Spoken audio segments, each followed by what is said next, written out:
Hi friends, good afternoon. இது ஒரு Thursday afternoon. என்ன லஞ்சுன்னு பார்த்துடலாம். சூடா வடித்த சாதம், இங்கே வந்து தயிர் துவைச்சு வச்சுருக்கேன். இன்னைக்கு சாமை ரைஸ் தான் ஊற வச்சுருக்கேன். ஸோ தயிருக்கும் ரசத்துக்கும் யூஸ் பண்ணிக்கலாம்னு சொல்லிட்டு இன்னும் அடுப்பில் ஏற்றணும்.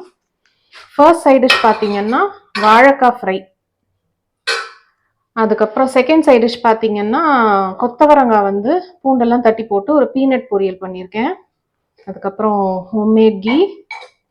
இன்னைக்கு குழம்பு பார்த்தீங்கன்னா சொரக்காய் கூட்டு மாதிரி வச்சிருக்கேன். தேங்காயெல்லாம் அரைச்சி விட்டு கூட்டு மாதிரி வச்சிருக்கேன். அதுக்கப்புறம் நேற்று வச்ச ரசம் இருக்கு, ஸோ இது ரீஹீட் பண்ணணும். அப்புறம் ஸ்நாக் பார்த்தீங்கன்னா பனங்கிழங்கு. இது ஏற்கனவே வேக வச்சுட்டேன், ஸோ ஈவினிங் யூஸ் பண்ணிக்கலாம். இன்னைக்கு எங்கள் ஊரில் பார்த்தீங்கன்னா, அதாவது எங்கள் ஏரியாவில் power shut down.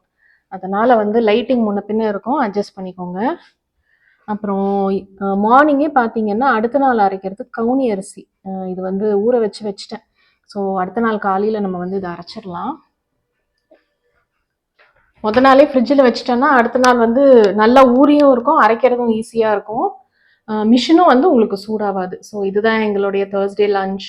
See you in the next video. Bye bye.